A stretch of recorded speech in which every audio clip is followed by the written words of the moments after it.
Kia ora, I'm David Chaston with 90 at 9, brought to you by interest.co.nz. This we get everything you need to know in 90 seconds at 9 o'clock with news. Australian business and consumer sentiment remains stunted.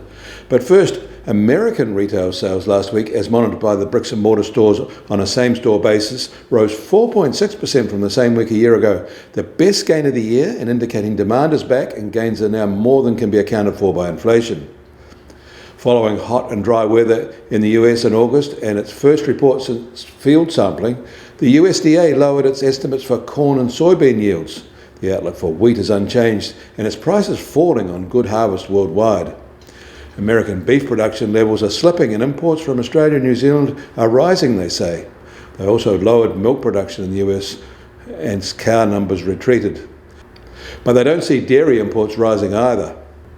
In India, consumer price inflation eased from 7.4% in July, which was the highest since April 2022, to 6.8% in August, which was a sharper improvement than expected. Food inflation fell from 11.5%, which was the highest since January 2020, to 9.9%. There was also July industrial production data released by India, and that rose 5.7% from the same month of the prior year, and right at the top of the range of increases over the past 12 months. Was also impressively above the 4.8% expected rise. In China, there are resurfacing concerns about risks in the insurance sector. You may recall these were front and centre in 2017, but they're back again now. In Australia, the latest Westpac Melbourne Institute survey of consumer confidence shows households are still very concerned about finances and cautious on spending, but they are less fearful of rate hikes now. It is the cost of living and inflation that remain the key drags.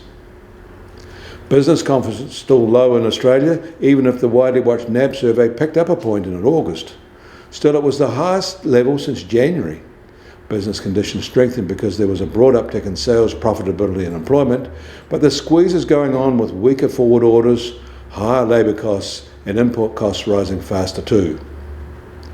US Treasury 10-year yield starts today down almost 2 basis points at 4.26%, and the price of gold will start today at just on $1,912 an ounce. That's down $9 from yesterday.